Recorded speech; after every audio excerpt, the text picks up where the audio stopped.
episode 150, with today's guest, Adele Revella, author of Buyer Persona.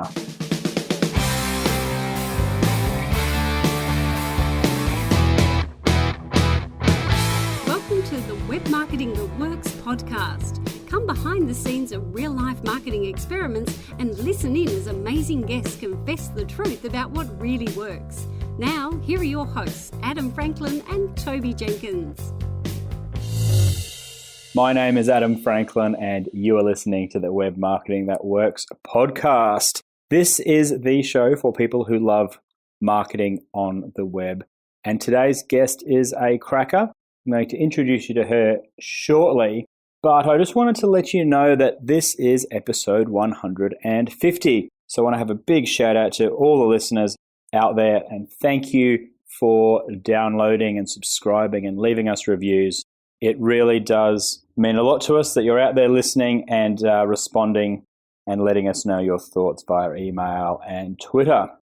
In other news, this will actually be the last episode of season 1 of the Web Marketing That Works podcast.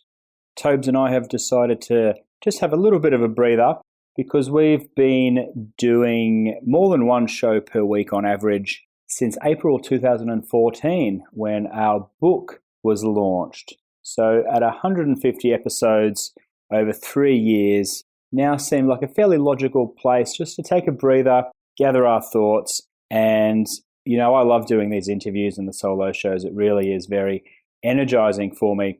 But I just want to focus my attention on a few other projects for now and then come back with a bang further down the track. And if you've been listening to the show for a while, you'll have noticed that it's been mainly me doing the interviews of late. When we come back, it may just be me. Tobes might have something else up his sleeve, but we will let you know because we're not 100% sure yet.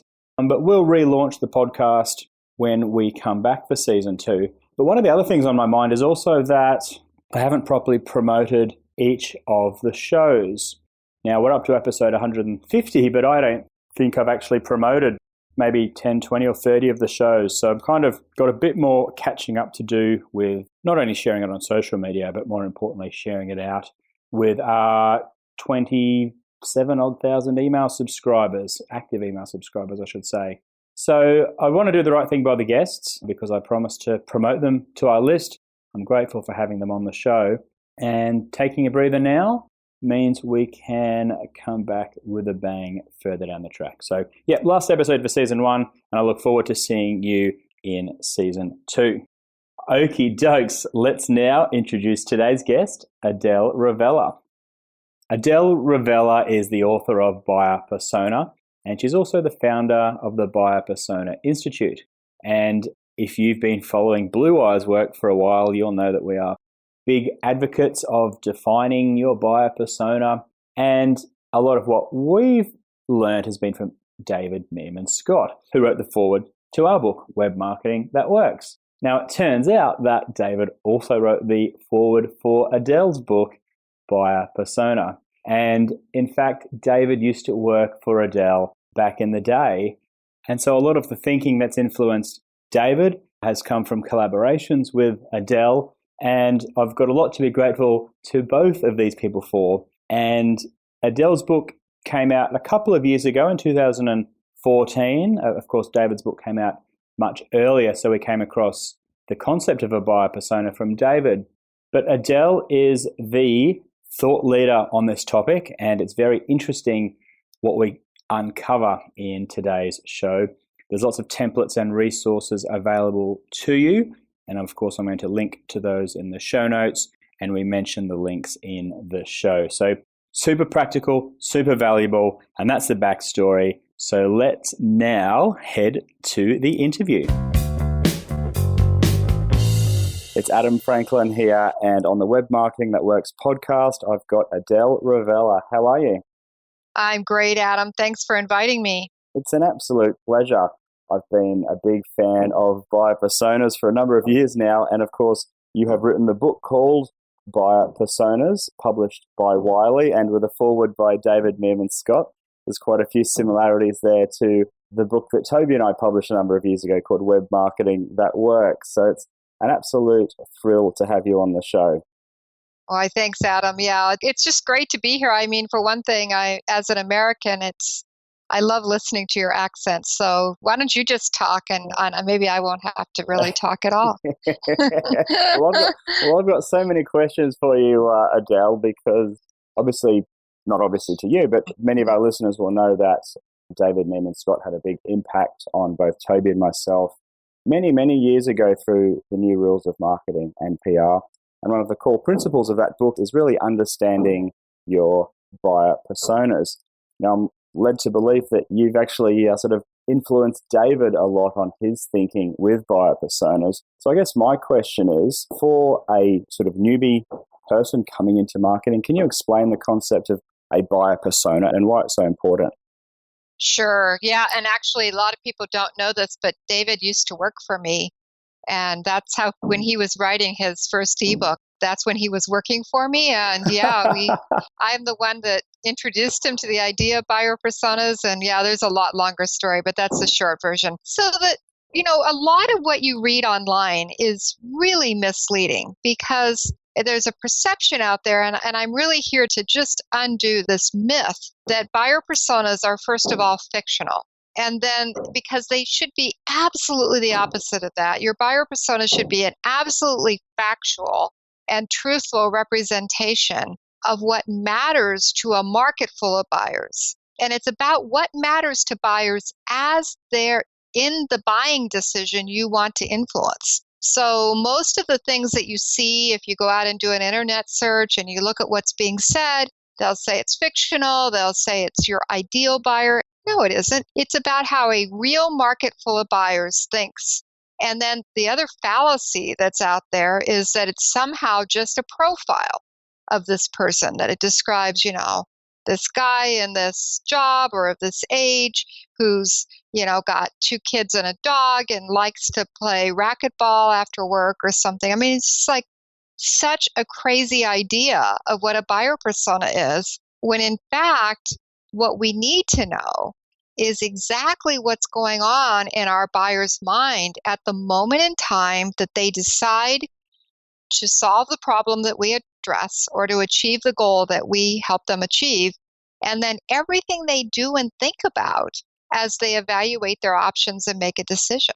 And so I really want to turn this whole idea of buyer personas on its head and get marketers to get more value from this really, really good tool.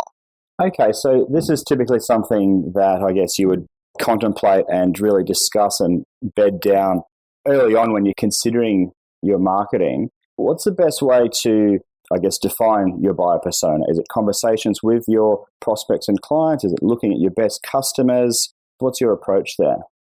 Yeah, so very good question. And there's only one way to get insights into your buyer persona that really is going to be helpful. And it is interviews, a very specialized kind of interview, unscripted interview with buyers, not your best customers, not your salespeople, but with real buyers who have within the last year gone through that buying decision. They've had that epiphany moment where they say, I've got to go deal with this issue, and then been through that whole buying decision and interviewing them in a very specialized way about that decision.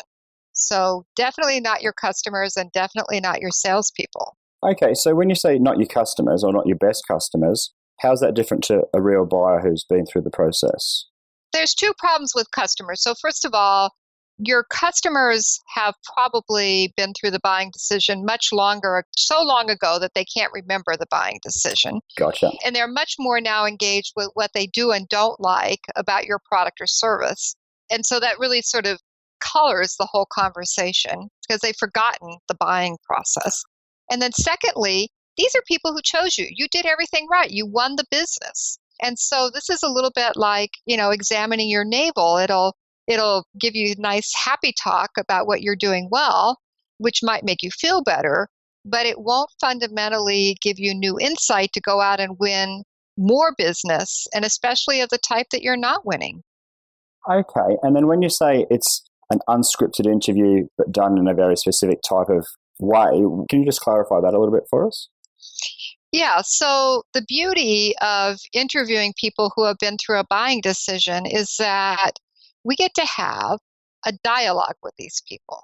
And we get them on the phone, or if you want to do this in person, that's fine. We usually prefer the phone. Either way, we've got to record this interview so we get their verbatim quotes. And the only question that's scripted is the first one, and it goes like this. Take me back to the day when you first decided to buy, I don't know, a new SEO and keyword search tool, and tell me what happened. Then what we're going to do is we're going to let that buyer just tell us their story. We're not going to turn the conversation on us. It's not about what I want to know about my website or my marketing engagement or my tools or my salespeople. It's really getting that buyer to go very, very slowly. And this is why I wrote a book about this, because in 15 or 20 minutes, I can't teach you how to do this, Adam. But, in the book, I wrote a third of the book is dedicated to how to do these interviews and how to get people to open up and tell a story that is so rich in detail that you get insight, real insight, like an aha moment about the practical and emotional aspects of that buying decision, so that you learn something really compelling about what your marketing and sales teams can do to have that market full of buyers see your company as an ideal fit for their needs while they're engaged in that search. Awesome.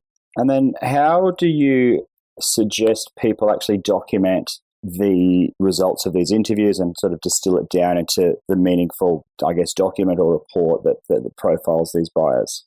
Right. And so I just mentioned that we need to record the interviews. So that's the first step. Make sure the interview is recorded so you capture every word.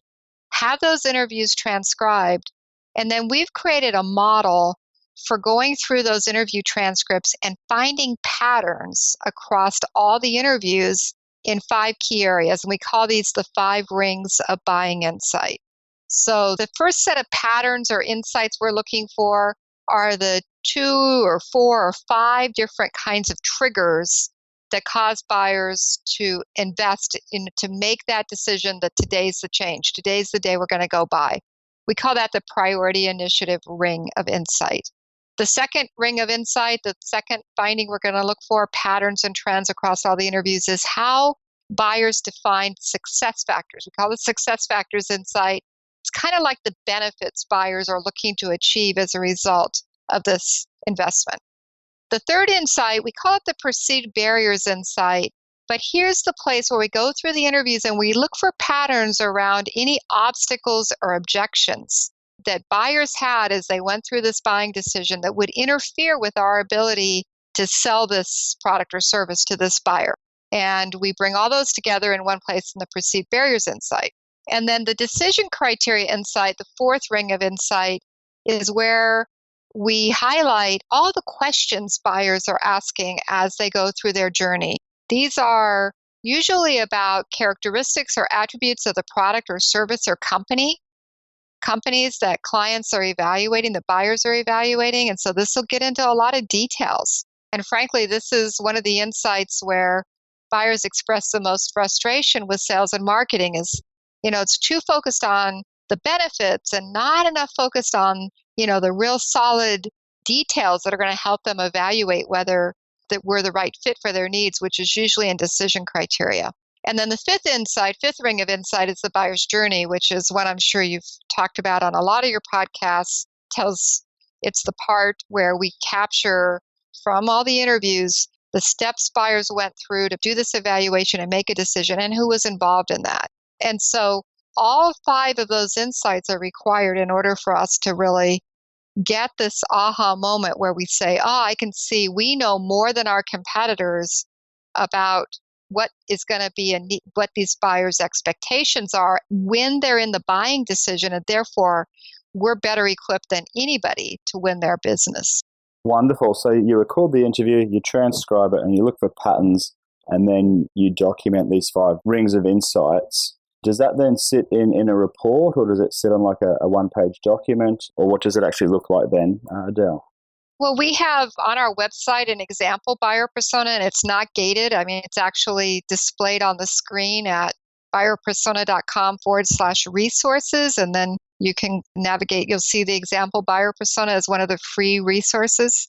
And what it'll show you is it's a multi-page report. That's actually an example. It's only one page for each of the 5 insights plus one for the buyer persona profile that describes the person. Our actual reports are sometimes at least twice that long or 3 times that long, because what makes these personas so valuable is all of the quotes. We're actually cutting and pasting quotes from each of these interviews around these patterns, these rings of insight, because the real value of this comes from hearing the buyer's words, comes from hearing them express their frustration, express their, and buyers can get really colorful. Sometimes there's a lot of cuss words in these, as buyers are just really expressing what this story is about for them. Okay, that's a great example, very visual and different tabs, I guess, as you might view the actual report. Okay, and then once you help a company do this, whether it's a small company or a big company, what sort of process do you advise for letting that information pass through to all the different people in the company, or does it just have to sit within marketing, or is the whole company across it? You're asking great questions, Adam. It's almost like you sent these or asked me for the questions in advance, which you didn't. This is another area where there's a lot of misinformation out there with companies saying, make posters and send this out to the whole company once you've got it done. We've found that, that's fine if you want to do it, but we haven't found that it actually changes anything. And so in chapter 8 in my book, I talk about a workshop that you can conduct inside your company where you take every insight, every sort of finding from all those 5 rings, which all represent some expectation your buyers have during their journey. And you work with your subject matter experts, the people that know the product and the competition really well, to come up with a response. And, it's about looking at those quotes, looking at the emotion in them, and then answering those questions. And then at the end of that process, actually looking at, we might have 30 or 40 different things to talk about. All of these are potentials for content marketing, for building content, because these are things that matter to buyers, and now you've developed with your small team a set of responses that buyers are going to want to hear about, and you have confidence you're talking about the right thing. And then at the end of that workshop, we actually show you how to, in chapter 8 in the book, how to narrow for some of your marketing activities, narrow that list of 30 or 40 topics down to the top 5 things that are going to bring the most value to that buyer persona, and that you should really put up front and center in your doing outbound marketing, or if you're on your website, any place where you think your buyers may show up in that journey, because now that these are the 5 things that are going to really resonate with your buyers. And that's what you put into your sales playbooks. That's what you put into your sales training and distribute to the company, is sort of what we want to talk about to buyers, not just who is our buyer and what do they care about, but marketing's now gone through the work to say, and this is what that means in terms of how we have a different kind of conversation with buyers. And so we're skating on thin ice if all we do is send the buyer persona around, and unlikely to see anybody go, wow, that really changed our success as a company. That's fascinating and makes total sense that you do that workshop and then it informs the content marketing. Have you found that it sometimes informs new products or new offerings from clients once they get that level of understanding of what is meaningful to the buyers? I'd say not directly. Could you infer some of that? I'd say more likely, because you're probably talking to the buyer about a product that you already sell. But you could do this for products that you don't sell yet. And then, wow, it'd be a great way to do this work. But mostly we're doing this work for our clients, at least around existing products. What it does point out, however, though, are flaws in the product, things that need to be improved about the product. It's not just about marketing. It can show up flaws in your sales strategy and your sales engagement and in the product itself. And yes, if you wanted to do it for a product that you aren't marketing yet, you'd know exactly what buyers are looking for in that product. Nice. Okay, Adele, that's been super, super interesting. Before we call it a day, have you got anything, any final words of wisdom or anything else you'd like to get off your chest? Well, just that, where to start with this, because a lot of companies try to go out and build too many buyer personas. And I will tell you that when you do the work this way, what you discover is that you don't need as many buyer personas as you thought you did. It's another sort of myth that you need personas for every job title, every, sort of demographic segment that you're marketing to. And when you get those 5 rings of buying insight, and you can prove this to yourself by doing the interviews with different segments in your market, you're going to start to think that when it comes to influencing a buying decision, which is the business we're in, these buyers think more alike than we suspect. And so that's usually a really, really big surprise and aha moment for our clients. Wonderful. And where can people go to find out more about yourself and your business and your book, Adele? Yeah, so because of David Meerman Scott and writing his book, I own the domain buyerpersona.com. And so you can go to that website. And if you're interested, there's a lot of ungated resources there. Also, if you're interested in the book, the table of contents at buyerpersona.com/book, which is easy to navigate to as well, you'll find a PDF of the first chapter plus the whole table of contents. So you can decide if it's really going to be valuable for you or not. Awesome. I'm going to put a link to that in the show notes. And look, thank you so much. It's been an absolute pleasure to talk to you. I'm so impressed that you were the one that taught David all of this stuff and that he, in fact, worked for you back in the day. So it's so good. Thank you so much, Adele. Thank you, Adam. Thanks for having me. Pleasure. And that's a wrap for my chat with Adele Revella, author of Buyer Persona. Awesome to chat with the person who wrote the book on this topic. As I said at the start, we're big fans of buyer personas. And there's a couple of interesting things that I took away from that chat. And that was asking the question, when you're speaking to someone who's just bought from you, take me back to the day you decided to buy, or take me back to the day that you decided to engage. And getting people to talk about that journey of what pain points they were facing, what prompted that decision to buy, and then the subsequent journey since then.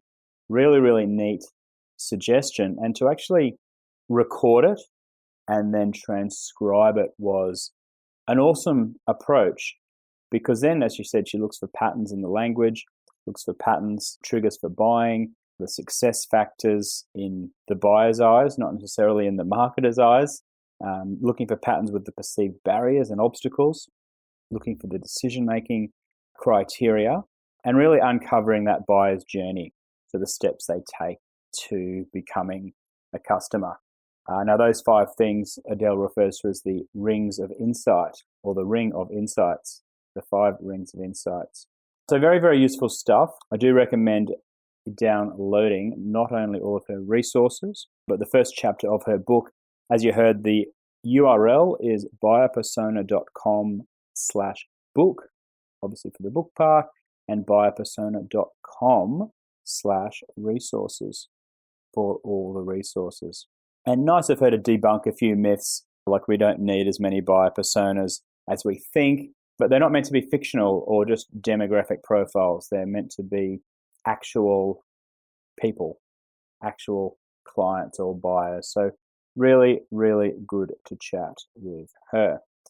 Okay, so that brings us to an end. And obviously, if you're listening right from the start, you'll know that this is the end of episode 150 and also the end of the first season of the Web Marketing That Works podcast. Quite a long season since it's 3 years and 150 episodes, but we are just going to take a breather. We're going to gather our thoughts, line up some guests that we really want to chat with, dream up some solo shows, and share with you all the stuff that we're learning and putting into practice, and so that you can implement this sort of stuff yourself. The goal, as you know, is to provide actionable advice, and I hope we've been doing that.